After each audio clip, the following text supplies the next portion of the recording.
నమస్తే welcome to our channel నేను పద్మిని ప్రస్తుతంతో పాటు సీనియర్ జర్నలిస్ట్ భరద్వాజ్ గారు ఉన్నారు మాట్లాడదాం సార్ నమస్తే సార్ ఆంధ్రప్రదేశ్ రాజకీయాల్లో కీలక పాత్ర పోషిస్తుంది ఏది రాజధాని అనే అంశం డెఫినెట్ గా ఈ రాజధాని అంశం అనేది ఎన్ని మలుపులు తిరిగిందో ఓసారి అమరావతి ఓసారి రకరకాల ప్రాంతాలు ప్రభుత్వం మారుతుంది అక్కడ రాజధాని కూడా మారుతుంది డెఫినెట్ గా ఇట్లాంటి ఒక కన్ఫ్యూజన్ స్టేట్ లో ఎటకేలకు టీడీపీ ప్రభుత్వం కూటమి ప్రభుత్వం ఫామ్ చేసింది ఇప్పుడు ఖచ్చితంగా అమరావతి ఫిక్స్ అనే మాటలు వినిపిస్తున్నాయి కేంద్రం కూడా గ్రీన్ సిగ్నల్ ఇచ్చింది అలాగే బోల్డ్ అన్ని సంస్థలు కూడా రాబోతున్నాయి విద్యా సంస్థలు అనుకోవచ్చు అలాగే పెట్టుబడులు కూడా రాబోతున్నాయని చంద్రబాబు నాయుడు గారు చెప్పడం జరుగుతుంది ఈ మొత్తం అంశాలని అసలు ఎలా చూడొచ్చు ఇంకా హనీమూన్ పీరియడ్ ఇంకా జస్ట్ స్టార్ట్ అయింది ఇప్పుడే ఇంత భారీ లెవెల్లో కసరత్తులు జరుగుతున్నాయి పనులు జరుగుతున్నాయి ఎలా చూడొచ్చు సార్ చంద్రబాబు నాయుడు గారు ఈసారి ఆయన ముఖ్యమంత్రిగా బాధ్యతలు తీసుకున్న దగ్గర నుంచి చాలా అలర్ట్ గా ఉంటున్నాడు పర్టికులర్ గా దీనికి రీజన్ ఏంటంటే జగన్మోహన్ రెడ్డి గారి వైఫల్యాలని ఈయన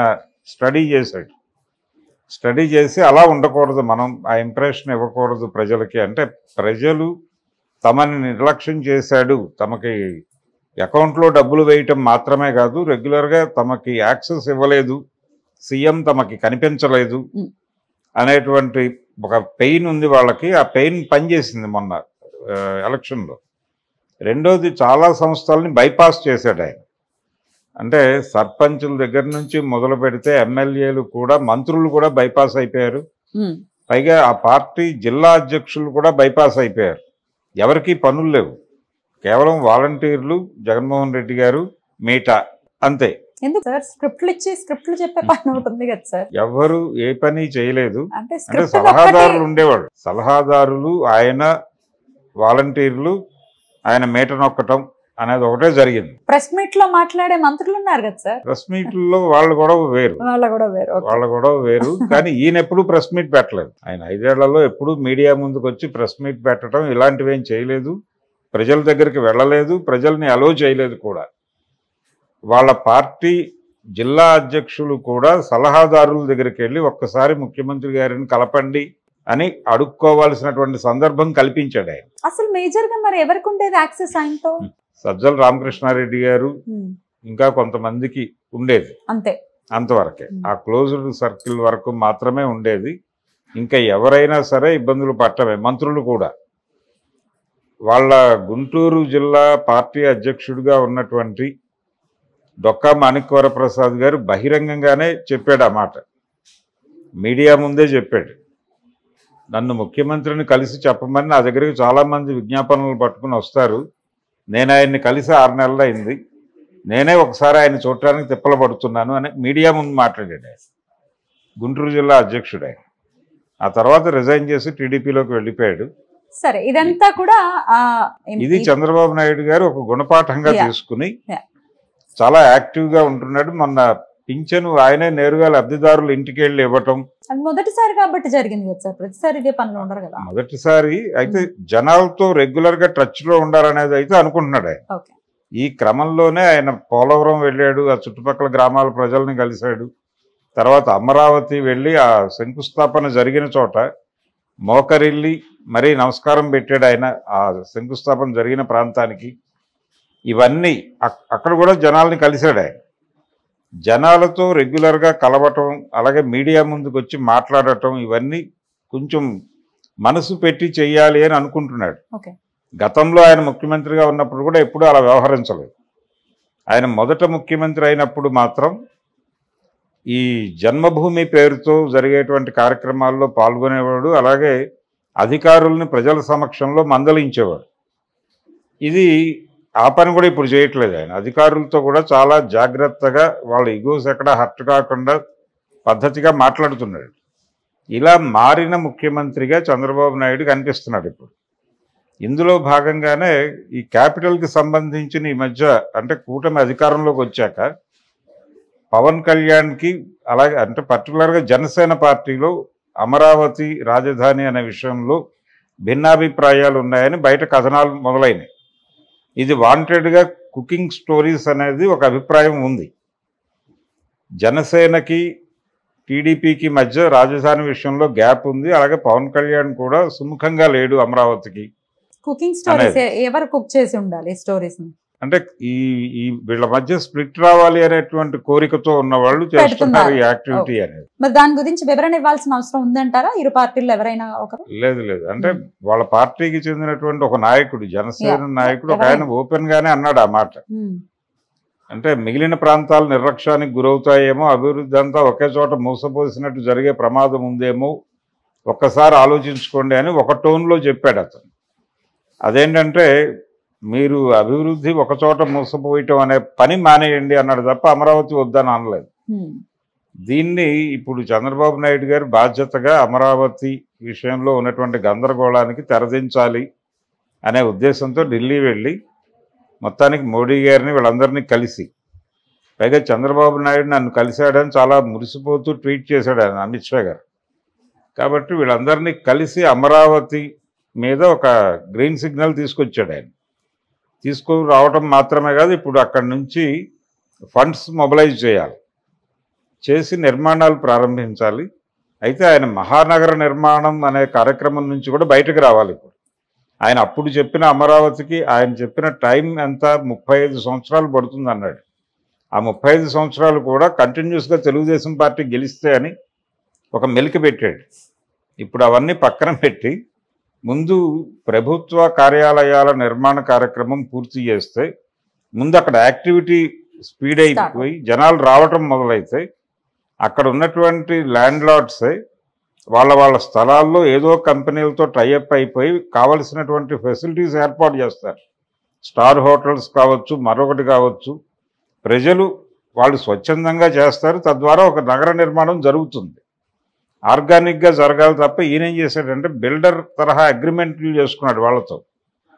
అంటే మనం ఒక స్థలం ఒక బిల్డర్కి ఇస్తే 60-40 లేకపోతే 70-30 రేషియోలో మీకు కొన్ని ప్లాట్లు ఇస్తాం, కొన్ని మేము అమ్ముకుంటామని రాస్తారండి. ఆ తరహా అగ్రిమెంట్ చేసుకున్నాడు జనాలతో చంద్రబాబు గతంలో. అవి ఎట్లాగూ క్యాన్సిల్ అయిపోయినాయి. ఇప్పుడు అలాంటి పని చేయకుండా ఆయన ముందు ప్రభుత్వ యాక్టివిటీ అంటే గవర్నమెంట్ యాక్టివిటీ అక్కడ జరిగేటట్టుగా ప్రోగ్రాం మొదలు పెట్టేస్తే మిగిలిన డెవలప్మెంట్ దానంతట అదే జరుగుతుంది. దానికి కృషి చేయాలి, జనాల్ని మోటివేట్ చేయాలి. చేయగలిగితే అమరావతి కళ సాకారం అవుతుంది. కొంత పని జరిగిపోయిన తర్వాత ఎవరు వచ్చినా కానీ ఇంక దాన్ని కదిపే పరిస్థితి ఉండదు. ఇది మొదట ఆయన చేసిన పని ఏంటంటే కేంద్రం నుంచి ఇవన్నీ తప్పించాడు ఆయనే వాంటెడ్గా.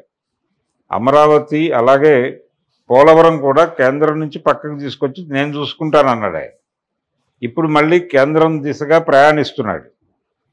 అది కూడా కంప్లీషన్ స్టేజ్లోనే ఉంది. కాబట్టి అది కంప్లీట్ చేస్తాడు, ఇది చేస్తాడు. దానికి పోటీగా పట్టిసీమ అని వేరే ప్రాజెక్ట్ ఒకటి అనౌన్స్ చేశారు అప్పుడు. ఇప్పుడు అవేం మాట్లాడట్లేదు ఆయన. పూర్తిగా పోలవరం మీద, రాజధాని మీద కేంద్రీకరించి ఉన్నాడు. అలాగే వైజాగ్ని ఆర్థిక రాజధాని చేస్తాను అనే మాట మాట్లాడుతున్నాడు. ప్రాక్టికల్గా అది ప్రూవ్ చేయగలిగితే ఆయన కొంత ఆ ప్రాంతంలో అభివృద్ధి జరుగుతుంది. ఇప్పుడు జనాలకున్న సందేహం ఏంటంటే ఈయన హైదరాబాద్ నమూనాను తీసుకుని అభివృద్ధి మొత్తం అమరావతి కేంద్రంగా చేసేసి మిగిలిన ప్రాంతాలన్నీ అమరావతి మీద ఆధారపడే పరిస్థితి కల్పిస్తాడేమో అనే భయం ఉంది. ఇది కేవలం భయం అని చెప్పగలగాలి ఆయన. అన్ని ప్రాంతాల్లోనూ అన్ని రకాల యాక్టివిటీస్ మొదలుపెట్టి ఇప్పుడు పెట్టుబడుల సమీకరణ కార్యక్రమం కూడా మొదలుపెట్టాడు. అందులో భాగంగానే వెళ్ళి జపాన్ రాయబారిని ఆ సంస్థలు కూడా వస్తున్నాయి అని అంటున్నారు. విద్యా సంస్థలు కూడా వస్తున్నాయి అంటున్నారు. విద్యా సంస్థలు అంటే న్యాచురల్ గా వస్తాయి. అది కాకుండా విదేశీ పెట్టుబడుల ఆకర్షణ కార్యక్రమంలో భాగంగా ఆయన జపాన్ రాయబారితో కూడా కలిశాడు ఢిల్లీ వెళ్ళినప్పుడు. ఇది ఒక యాక్టివిటీ మొదలవుతుంది. అలాగే ఎన్ఆర్ఐల సపోర్టు, వాళ్ళు వచ్చి ఓట్లు వేయటం మాత్రమే కాదు. ఆ మధ్యకాలంలో ఆయన అరెస్ట్ అయినప్పుడు ఇక్కడ ఒక సభ జరిగింది హైదరాబాద్లోనే, మాదాపూర్లో, గచ్చిబౌలిలో. ఆ సభ జరిగినప్పుడు వాళ్ళందరూ రేపు కూటమి ప్రభుత్వం వస్తే అక్కడి నుంచి పెట్టుబడులు మొబిలైజ్ చేయడానికి మా వంతు కృషి చేస్తామని ప్రమాణాలు చేశారు ఆ రోజు. అవన్నీ ఏమైంది అనేది ఒకసారి సార్ట్అవుట్ చేసుకుని కొంచెం యాక్టివిటీ మొదలు పెట్టాలి అక్కడ యుద్ధ ప్రాతిపదిక మీద. ఆ పని జరిగితే అమరావతి నిర్మాణం పూర్తవుతోంది అనేటువంటి ఒక ఇంప్రెషన్ వస్తుంది. ఉన్న భయం వల్ల అంతా మోసపోయకుండా రాష్ట్రం అంతా కూడా అభివృద్ధిని పంచి, అంటే నిరుద్యోగులందరూ అక్కడికే వెళ్ళాలి అనే పరిస్థితి కల్పించకుండా ఎక్కడికక్కడ యాక్టివిటీస్ మొదలుపెట్టి ఎక్కడ వాళ్ళకి అక్కడే ఉపాధి దొరికేటువంటి పరిస్థితి కల్పించాలి. ఈ కల్పించడంలో ఆయన సఫలీకృతలు అవుతారు అని అనుకోవచ్చా? గతంలో ఎప్పుడు ఆ పరిస్థితి లేదు. హైదరాబాద్కి అంటే ఆ రోజుల్లో ఎలా ఉండేది, ఎవరైనా శ్రీకాకుళంలో డిగ్రీ పాస్ అయినా కానీ తండ్రి డబ్బులు చేతిలో పెట్టి బాబు హైదరాబాద్ వెళ్ళిపోయి ఏదో గది చూసుకో ఏదో ఉద్యోగం చూసుకొని పంపించడమే తండ్రుల ప్రోగ్రామ్ గా మారిపోయిన దశ చూసాం మనం. ఈ పరిస్థితి నడుస్తున్న టైంలో రాష్ట్ర విభజన, హైదరాబాద్ ఉండదు మనకి అనే వాతావరణం చాలా ఒత్తిడిని కల్పించింది. అలాంటి ఒత్తిడి కల్పించే పని ఇప్పుడు చేయకూడదు. ఎందుకంటే ఇప్పుడు నిర్మాణ దశలో ఉన్నారు కాబట్టి మొత్తం ఒక చోట వేయకుండా రాష్ట్రం అంతా అన్ని భాగాలకి, అన్ని ప్రాంతాలకి, ప్రధానంగా రాయలసీమ, ఉత్తరాంధ్ర, కోస్తాంధ్ర ఈ 3 ప్రాంతాలకి డిస్ట్రిబ్యూట్ చేసి పథకం ప్రకారం ఆయనే చెప్పుకున్నాడు మొదట్లో. అంటే అధికారం రావడానికంటే ముందు 2014 ఎన్నికల్లో గెలవటానికంటే ముందు ఆయనే చెప్పుకున్నాడు ఇవన్నీ. 3 ప్రాంతాల్లోనూ అభివృద్ధి చేస్తాము. అదే అది జరుగుతుందా, అందులో సక్సెస్ అవుతారా అనేది ప్రశ్న. ఇప్పుడు చెయ్యాలండి. ఇప్పుడు ఆ చేసే యాక్టివిటీలో ఉన్నాడు ఆయన. చెయ్యాలనేటువంటి స్పృహ ఉంది. ఈ 3 రాజధానుల ఏర్పాటుకు జగన్మోహన్ రెడ్డి గారు చెప్పింది కూడా అదే. ఈ 3 ప్రాంతాలని అభివృద్ధి చేయటం కోసమే న్యాయ రాజధాని రాయలసీమలోను, అలాగే పాలనా రాజధాని విశాఖలోను, శాసన రాజధాని అమరావతిలోను నడుపుతానన్నాడు ఆయన. అలా రాజధానిని విడదీయక్కర్లేదు. ఒక యాక్టివిటీ మొదలు పెట్టడానికి, ఆ ప్రాంతంలో యాక్టివిటీ మొదలు పెట్టడానికి క్యాపిటల్గా నిర్ణయించాల్సిన అవసరం లేదు అని వీళ్ళు ఆర్గ్యూ చేశారు. ఆ ఆర్గ్యుమెంట్ని ఇప్పుడు వాళ్ళు ప్రూవ్ చేసుకోవాల్సినటువంటి పరిస్థితిలో ఉన్నారు టీడీపీ వాళ్ళు.